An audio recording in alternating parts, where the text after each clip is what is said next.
It's time for more custom tech cards. You guys made so many great cards. I had to split this one into two different parts. So we got 10 more pretty incredible cards to talk about this time around. Hey, buddy, watch this.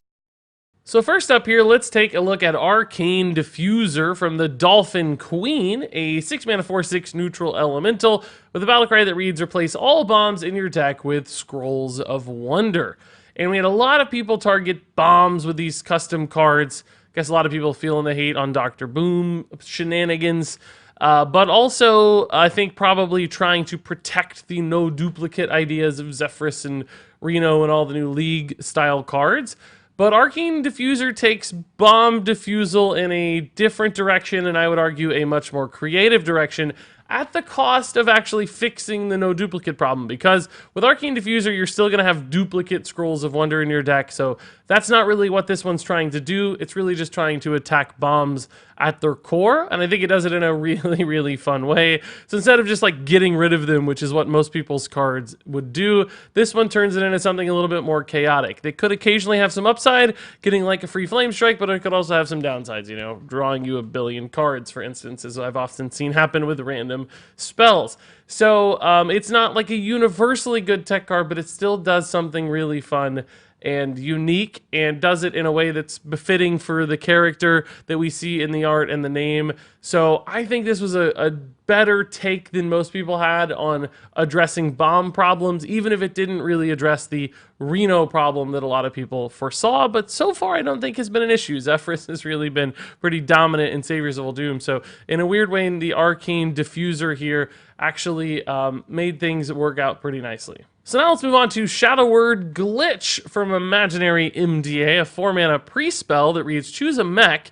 It attacks random minions until it dies. And this is a really cool idea, taking Shadow Word spells, these spells that you don't normally seem so magical, but putting it in the world of mechs instead as a mech tech answer. And it could, in theory, serve as a really efficient board clear kind of spell. If your opponent has 3 or 4 mechs out there, maybe you just pick the biggest one and it kills all the other stuff on the board and finally dies on the final blow, serving as sort of a targeted, controlled mass hysteria sort of spell that would be amazing against mechs. And there are so many mechs out there that this would often have something to hit. But alternatively, you could even use this on your own too, like casting this on a Ziliax against a board of 1/1s, right? Maybe you could use that to heal like 3 times instead of maybe only once or twice with a normal Ziliax, right? So there are some interesting shenanigans possible with Shadow Word Glitch, from both directions, but I just mainly like the art and the name. I think it's really cool to put a different spin on Priest, different Shadow Words. The idea of glitching out a mech so that it attacks its allies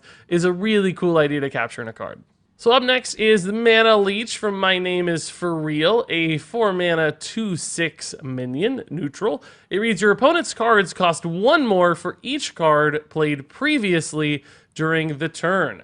So we have here a Mana Worm style card that's going the other direction. It's leeching mana off of your opponent. And what that means is any deck that's trying to play a lot of cards in a given turn is really going to be checked by the Mana Leech. So the first card they play is, let's say, 1 mana, and then they want to play another 1 mana card, but now it's 2, and then they have a third 1 mana card, and now it's 3 mana to play. So it just keeps ramping it up, right? Meaning they can probably only successfully play a couple super cheap cards in a mid-game turn around turn 4 or 5. Even in the late game, maybe only getting 3 or 4 cards max. And if they have a couple medium-sized things, like a couple 5 mana cards, well, guess what? You're only playing a 5 mana card, and then you got to find something smaller to play alongside it, even with 10 mana. So Mana Leech can really check things like those Mana Cyclone Mages that go absolutely nuts. But if they can find an answer to the Mana Leech at the beginning, maybe with the first card they play, then perhaps they're not punished so much. There is still a little bit of counterplay with this card, and it just doesn't serve as a particularly aggressive or scary threat on its own. So if they can navigate Mana Leech successfully, maybe just playing 1 thing per turn, then you're kind of wasting a slot in your deck with a Mana Leech. But if you need to disrupt those opportunities for your opponent, a card like this would be a great way to do it. Up next here, we have Taking You With Me from Kyoki, a 2-mana Hunter Secret that reads, when your opponent shuffles a card into your deck, shuffle 2 copies into your opponent's deck. So the idea here, right, is essentially that if your opponent's shuffling something into your deck, it's usually a bad thing. Like bombs come to mind, right? Maybe a little weasel, for instance, back in the day. But this punishes them for doing so, because then they get 2 things shuffled back into their deck. So they're getting twice as much downside as you are. And that's a cool way to answer bombs. Just make opponents think twice about shuffling stuff into your deck. And your first reaction for this card might be something like, well, Regis, like very few decks actually shuffle anything in. Isn't this just going to be a dead secret in like a majority of matchups? And it's only occasionally going to matter, like exactly when you hit Bomb Warrior? Well, maybe, but consider this. With new cards like Hyena Alpha, it's actually really important to keep your secrets active. Sometimes just having a secret in play is as valuable as actually activating the secret. And a secret like this is probably going to be the most reliable secret to keep up, because a lot of decks will just never shuffle anything into your deck.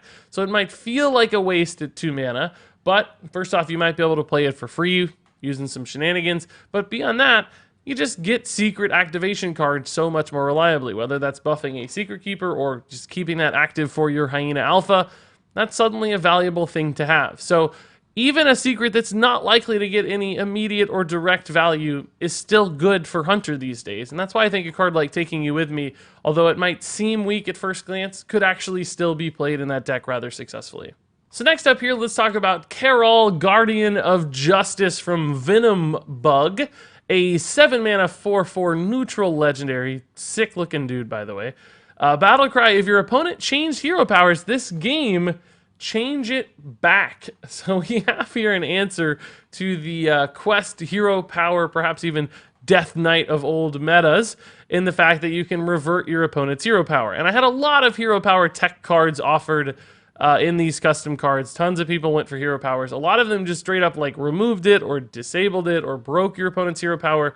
I liked that this one had a little bit of a check on that, in the fact that it just reverted it back to the old one. So they're not like hero powerless completely, you're just maybe reducing the impact of their quested hero power. And I think some of you are going to go, oh my gosh, Regis, this is just way too good against quests. It would totally shut down quests. Why print an answer to a brand new mechanic that's like the star of the expansion? And I do hear you, but I'll just say I don't really think this would do that. First off, it's a legendary card that you're not guaranteed to draw. You might draw it way too late in the game to even matter, so it has some consistency issues there.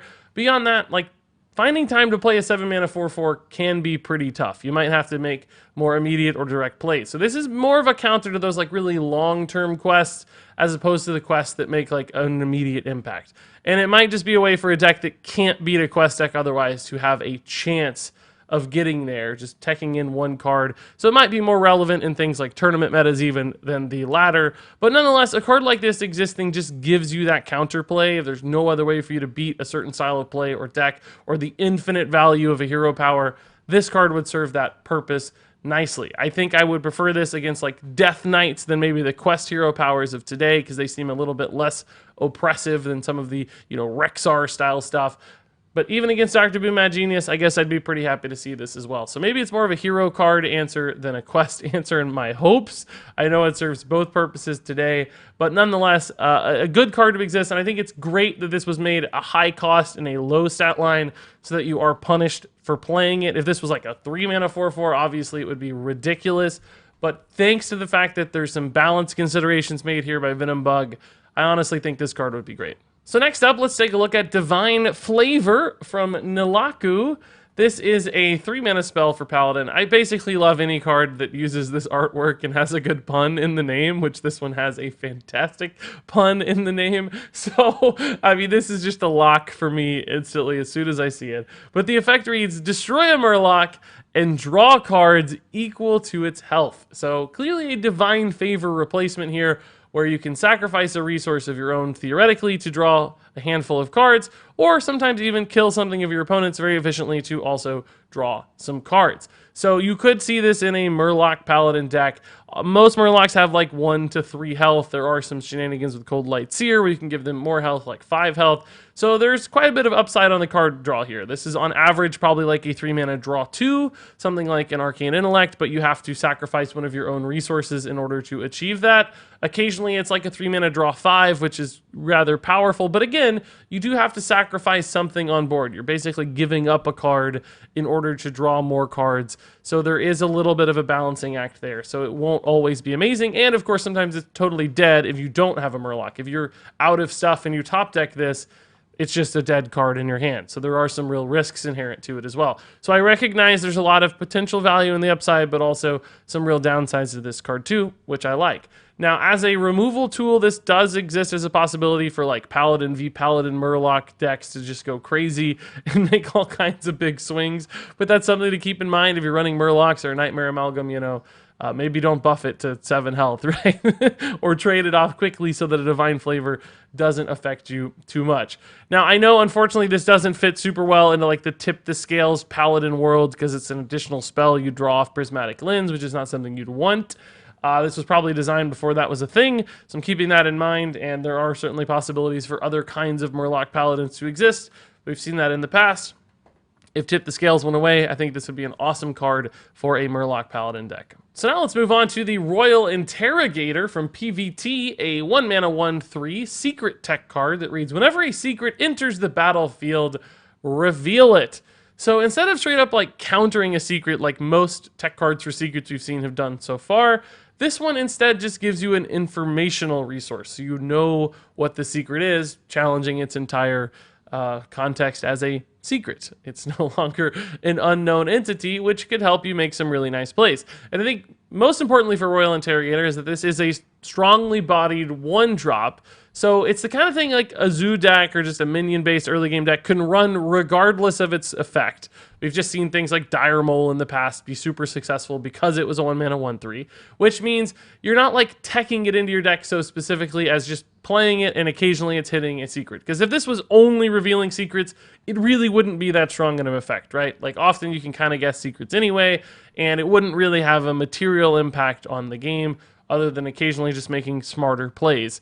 But because it's a strong minion anyway, it doesn't matter. It's just a good body regardless, so you can run it and then it's still going to have some answers to secrets. So you might run this over another 1-drop if a secret meta were to become dominant, right? And then you occasionally know, is that an explosive trap? Is that a freezing trap? And you make a better play because of it. And because it's 1 mana, that means you can get it out ahead of most secrets. Maybe a Paladin, if you're on coin, could beat you, but it's coming out ahead of the 2-mana Hunter and 3-mana Mage secrets, even the rogue secrets of old, which means the Royal Interrogator is pretty much the perfect cost, the perfect stat line for its effect, not to mention just a very fitting name and piece of art as well. So a lot about this card lines up very nicely. So now let's take a look at the Rust Beast from Synth and Lasers, a 3-mana 2/3 beast. I guess it's a squid or octopus of some sort there. A little bit hard to read on the art. But the battle cry reads, silence your opponent's weapon. So we've had a lot of weapon techs in Hearthstone's past. There's still a few in standard format today, Acidic Swamp Ooze, Harrison Jones, but this goes in a little bit of a different direction, which I think would be healthy for the game. Right now, all the weapon techs have been about destroying your opponent's weapon, which can have some downsides with weapons that have things like Death Rattles that are really powerful. There are cards today like Waggle Pick, even Necrium Blade, cards of old like Death's Bite, for instance, where you didn't really necessarily want to destroy the weapon, but silencing it could still offer some kind of advantage. Now, clearly, most of the time, you're most scared of weapons' attack or durability effects, so weapon removal like Acidic Swamp Ooze makes sense, but having a different option, a way to address a weapon in a different way, could still be really meaningful. So something like Rust Beast, it's important for a card like this to exist. Would it get played all the time? No, rarely. Only in very specific sorts of decks or metas would this be better than an Acidic Swamp Ooze, but nonetheless, it should probably be there, because sometimes it's the text on the weapon that's more scary than the effect, and Rust Beast would answer that in a very efficient way. All right, up next here, we've got a pretty crazy card. Bear with me on this one. This is Penetrating Arrows from the Hikari LP, a 7-mana spell for Hunter that reads, deal 7 damage to the enemy hero, and if your opponent has 7 or more armor, cast this again. So this is a Defile style effect, as I read it, where the opponent has 50 armor. This is going to go off like 7 times. It's going to keep going off until they get down to below 7 armor. And in this case, I guess it would deal 49 damage for 7 mana. And you might be thinking, oh my god, that is just totally insane. And it is pretty crazy, I'll be honest. because it's also just like a 7 for 7 at a base level. That's kind of expensive for face damage, right? More expensive than, say, like a Fireball, but on the same ratio of Pyroblast, which is 10 for 10. So somewhere in the middle there for direct damage against other decks, and then just really, really crazy against decks or classes that have lots and lots of armor. So basically Druid and Warrior.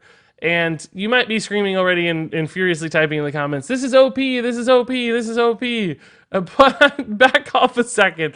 Let's talk about it, because I really don't think that it is. So first off, I just think it's a 7-mana spell for Hunter that only does face damage. That's pretty slow, pretty low utility. It would be difficult for a lot of decks to run, just because it's often going to be a dead card in your hand.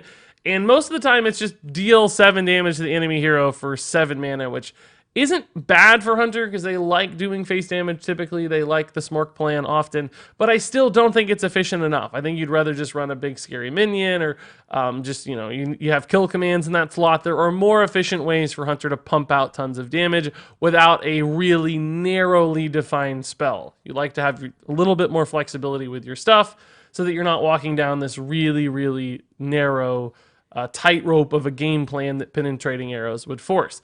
So really what you got is a spell that's bad against most decks and then very occasionally super, super good. So I don't think this is something that would get commonly run in Hunter unless there was like a really crazy armor gain deck out there. Maybe like the Bees combo Druid we've seen in Wild format, where I got like 2,500 armor. Something like this would be hilarious.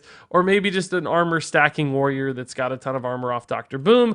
This serves as a way to like keep that in check, just in case something goes absurd. Adding like a one of this into your deck would be cool.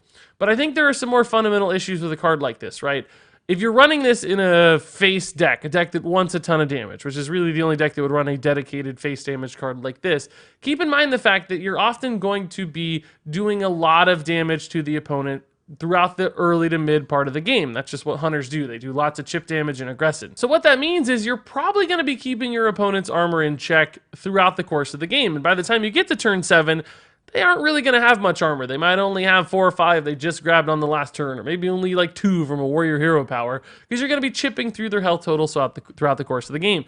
Hunters don't normally like not doing anything and then suddenly going for tons of burst damage at the end of the game. That's not their game plan. It's all about chipping down your opponent over time. So I think even in a deck that's really armor oriented, a lot of cases this still wouldn't quite get there. So I don't think it's crazy OP. I just think it serves as this like answer to really, really absurd game plans, which is important because it doesn't want to be oppressive to 1 or 2 decks specifically. That's not a fun design element. But just to keep these really absurd game plans in line occasionally, that's what's good for a tech card for me. It's just the fact that it exists threatens the idea of going for 2,500 armor in Druid, for instance. Maybe that's top of mind because we just did it. But that is an important kind of tech card just to keep it in the back of people's minds. So now let's talk about the abominable Grinch from My Name Is For Real, a 5-mana 4/5 neutral legendary that reads, your opponent can't draw more than 1 card per turn. And he made this on a beast. I think it should be Yeti, so I don't know if it should be a beast, but that's okay. We'll let it slide. And I do like that it got Yeti stat lines of 4/5. That's pretty fantastic. But we got the idea here of a card that's basically stealing your gifts, so you can't draw cards. Those are gifts. So he's limiting you to only 1, which is a cool idea for a lot of decks that are trying to pull off, crazy card draw combos. Think about things like Chef Nomi, for instance. Think about even like Prismatic Lens Paladin. They drew their first card at the beginning of their turn. Now they can't draw another off of Prismatic Lens, or 2 more off of Prismatic Lens. So this can just occasionally serve as that targeted way to stop your opponent from getting more stuff. So if you know they're really light on resources, drop this, almost like a Lotheb that prevents them from playing like a Divine Favor back in the day, right? You could just block those Divine Favor turns. You could block Ultimate Infestations. I'm sure there are more good standard format examples that aren't coming to mind currently, but it just serves as a way to lock them out of stuff if you've gotten them down to that point, which I know there was nothing more frustrating for me than like playing a control deck, stomping out an aggressive Paladin deck, and then boom, they just slam a Divine Favor and they're right back in the game. So a card like this would serve as a great way to answer that. They only get their initial draw, and then boom, they're stopped. Now, of course, if they can kill the Grinch, this isn't like a long-term effect. He has to be on board, so if they do happen to have an answer in the few resources available, they can just go right back at it and draw more cards. But even then, it causes a little bit of disruption. Maybe they do things out of order. Maybe it stalls their really powerful plays, and that's a cool idea. So, flavorful card that also has an effect, I think would be really cool to see in Hearthstone. And there you go, folks. That wraps it up for part 2 of the tech cards. A lot of good designs this time around. Thank you. Honestly, there were even more. I almost could have got 3 videos out of this one. Didn't want to go quite that far, so we stopped here at the top 20, but some great cards still didn't make the cut.